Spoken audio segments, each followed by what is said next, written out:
m'appelle Hugo Clément, j'ai 24 ans et je suis réalisateur sur le tournage de Chatrogue.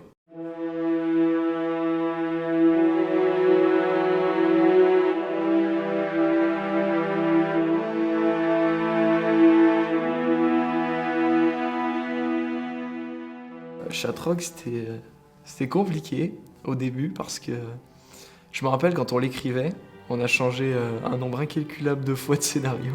Et on avait eu des difficultés aussi au début à s'accorder sur ce qu'on allait faire.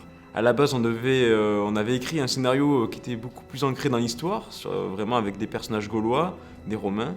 Sauf qu'on s'est rendu compte qu'on était que des petits étudiants et qu'on n'avait pas tous les moyens. Et moi, j'ai dû trancher au niveau du style, pour pouvoir vraiment qu'on ait un bon chemin, qu'on soit sûr de ce qu'on veut. Et du coup, je me suis dit, avec les moyens qu'on a, parce qu'on avait quand même un village gaulois à la base, avec les moyens qu'on a, on peut réaliser un court-métrage de fantasy. Et le scénario, il est né de là en fait. Une fois que le scénario a été fini, pas mal de discussions avec notre réalisateur Hugo pour essayer de capter l'ambiance qu'il voulait avoir, notamment dans la forêt, ensuite dans la hutte au village gaulois.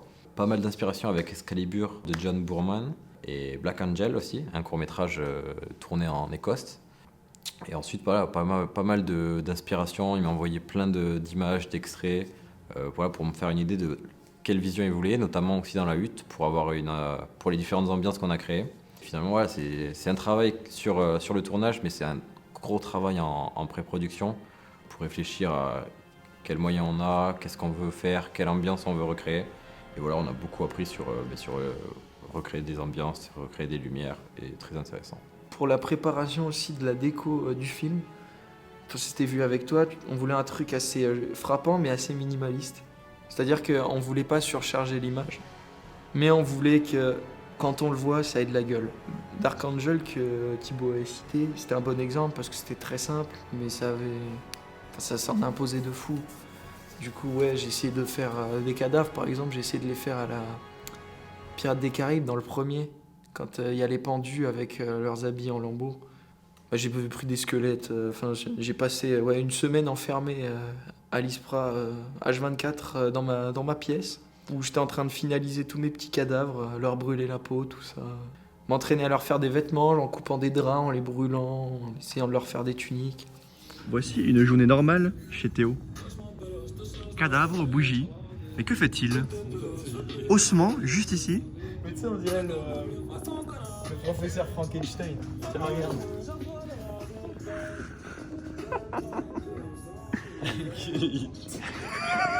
T'as les essais de pendaison derrière toi.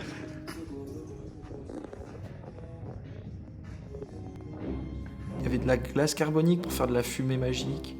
Donc je devais faire chauffer de l'eau sur place dans des feux que je faisais moi, avec une bassine et l'eau de la rivière, que je faisais chauffer, que je mettais dans une autre bassine, dans laquelle je mettais la glace. C'était une galère sans nom. Aller poser les cadavres, les incruster dans le décor, notamment au milieu de la cascade, pendre l'autre cadavre dans l'arbre au niveau de la scène du pont.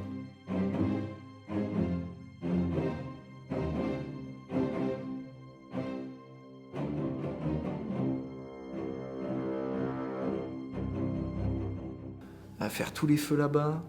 Ouais, puis après c'était des achats de cordes, de pigments aussi, travailler sur les runes qu'on allait faire. Parce que les runes ont un sens dans le film.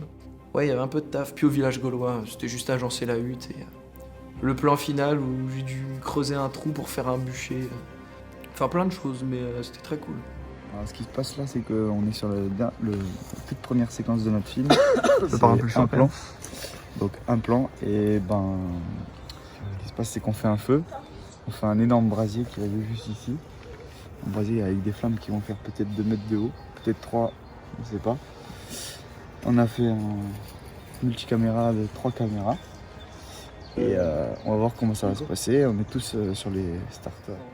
La pré-prod, j'étais avec le réalisateur pour analyser tous les plans, pour voir toutes les caractéristiques techniques du court-métrage, pour pouvoir être prêt au niveau de tous mes cadres et pour pouvoir prévoir le matériel, les objectifs, les caméras, ce qu'il fallait, l'équipement technique, pour pouvoir devancer en fait sur le tournage et être prêt, vu qu'on partait une semaine quasiment sans pouvoir revenir à chercher du matériel, donc pour pouvoir tout prévoir et être prêt techniquement pour le jour J. Ah oui, les costumes, ben ça j'ai vu avec Théo du coup, parce qu'il s'occupait de la DA, et ben on était en relation avec une boîte, alors je sais pas si c'est vraiment une boîte de location de costumes, mais qui récupère en fait tous les costumes qu'on trouve dans l'audiovisuel, dans les grosses productions de cinéma ou de séries. Et nous, ben, on les a contactés, ça s'appelle Sastraya Cornero, et on leur a fait des propositions de costumes, de mood board en fait de costumes qu'on leur a envoyé. Eux, ils nous ont envoyé ce qu'ils avaient en stock et qui correspondait le mieux à ce qu'on leur avait envoyé nous en fait au niveau de nos attentes. Et après, ben, dès qu'on a trouvé, on a validé les 2 costumes pour la sorcière et pour le guerrier. Ils nous ont tout envoyé, on a fait les tests avec les acteurs et après voilà, on a fignolé sur les acteurs.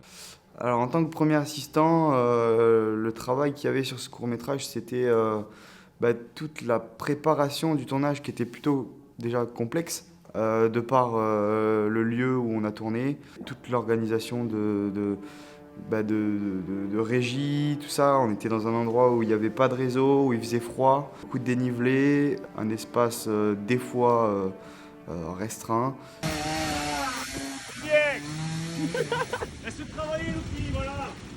Il s'est avéré que des fois c'était un petit peu compliqué mentalement pour certains et voilà, la cohabitation était parfois difficile. Est-ce qu'il y en a qui sont dans cette situation-là? Toi, Tristan. Alors, toi, tu vas pas arriver sur le plateau. Ça, c'est parce que toi, tu arriveras, mais tu arriveras pour le tournage. Dis-toi que toi, sur cette matinée-là. Alors, moi, mon travail sur le tournage, c'était purement et simplement l'organisation du tournage, heure par heure, jour par jour, et s'assurer que on arrive à terminer la journée dans les créneaux, quoi. Le tournage en Ariège, c'était particulier. Il y avait plusieurs choses. Il y a eu des grands moments parce que j'arrivais en premier sur le set. Et j'ai eu des grands moments à transporter des bûches dans des caisses avec de la déco sur le dos. Le premier matin, à 5h du mat, il pleuvait. Les chemins, c'était de la boue. Ça glissait de partout. Et je me rappelle que Jo et Claire, ils étaient venus m'aider. On se cassait la gueule dans tous les sens. C'était incroyable. Une patinoire. Et on n'a pas arrêté de tomber. On jetait les bûches en haut de la pente. Et l'autre, il les attrapait pour les mettre tellement on n'arrivait pas à avancer et tout. C'était incroyable, ça. C'était intense. Très difficile, physiquement parlant, technique aussi, à cause de la montagne, la boue, la pluie. On a eu de la neige, du vent. On a tout eu, en fait. Oh putain, je vais pas dire ça avec le sourire, c'est vraiment débile.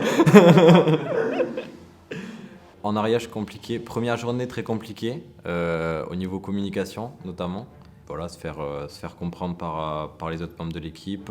Pouvoir dire ce qu'on a à dire, faire ce qu'on veut faire, pour imposer ses choix et en parler avec l'organisateur.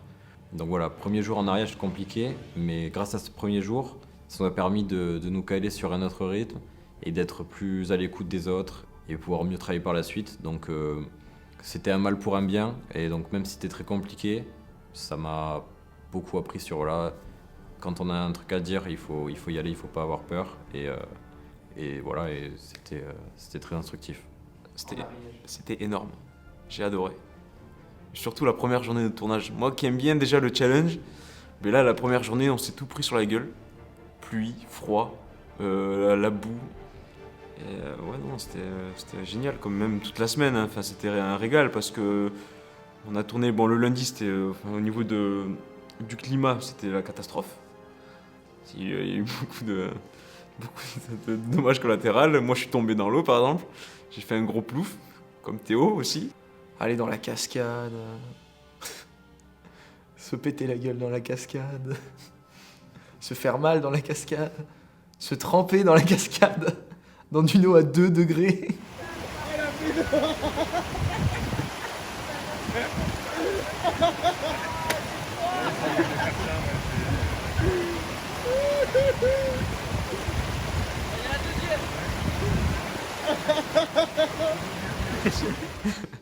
On est tombé dans l'eau, on avait froid, et après, bon, de jour en jour, ça allait mieux. Mais sinon, enfin non, c'était des conditions, c'était un régal. Enfin, on était dans la montagne, on était en pleine nature. On avait des lieux assez magiques, enfin, en plus qui correspondaient vraiment clairement avec l'histoire. La grande cascade, ce pont un peu perdu au milieu d'une forêt. Enfin, en plus qui était agrémenté de décors avec tout ce qui est torches, fumée. Enfin non, c'était l'ambiance de tournage était quand même assez incroyable déjà parce qu'il y avait un énorme esprit d'équipe qui marchait bien. Bien évidemment, le premier jour, c'était là où on voit ce qui va pas. Et au fur et à mesure, on se corrigeait de plus en plus. Et presque à la fin, on travaillait tous de pair et c'était trop bien.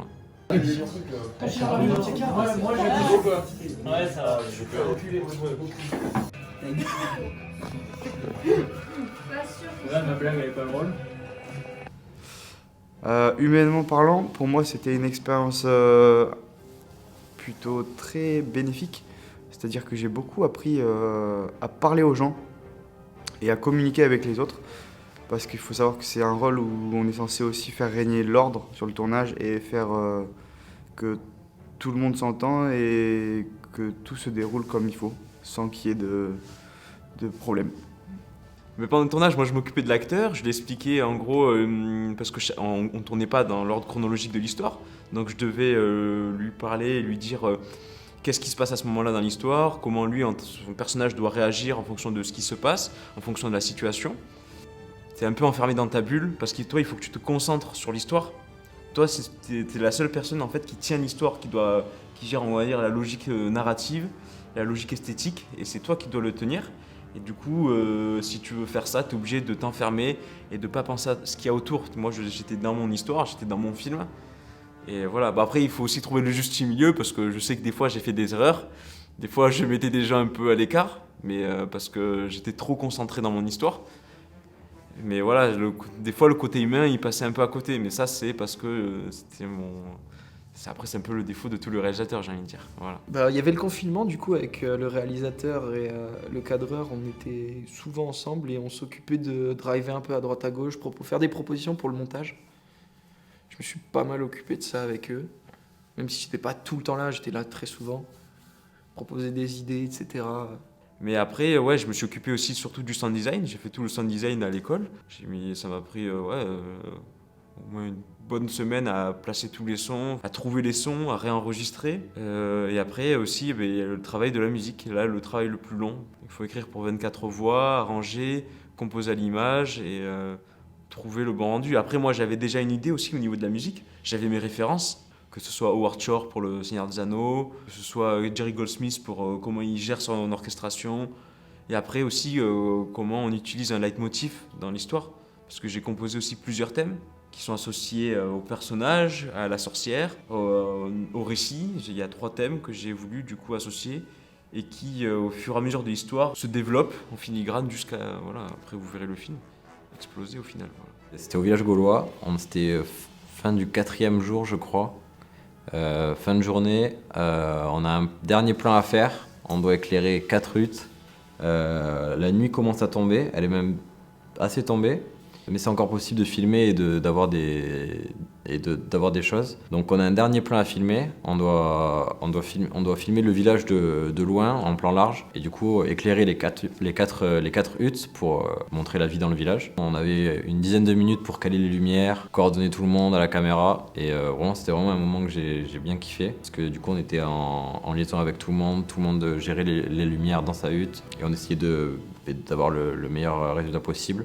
Et au final, on est très content du plan et on a vraiment kiffé ce moment-là. Moi, le moment que je vais retenir du tournage, je crois que c'était le dernier plan qu'on a tourné le dernier jour, sur la dernière heure. Ce fameux plan d'introduction de notre court-métrage qui a nécessité une grosse préparation en termes de décoration et d'effets spéciaux. C'était long et c'était surtout le dernier plan et quand on a fini le plan, qui était une réussite au final, c'était trop bien parce que voilà, toute la pression tombée, on était tous contents, enfin voilà, il y a eu un énorme esprit d'équipe, enfin voilà, c'était la cohésion, enfin voilà, il y a une prise de conscience au niveau de la cohésion du groupe à la fin en plus vraiment. Quand on s'est tous retrouvés, on s'est dit putain mais c'est énorme. Tous unis, chacun dans son domaine de compétences pour le tournage. Mais sinon, je pense qu'on a vécu une expérience assez incroyable sur ce tournage, surtout en termes de difficultés. Mais on a tous donné le meilleur de nous-mêmes et je pense que le résultat, il va donner.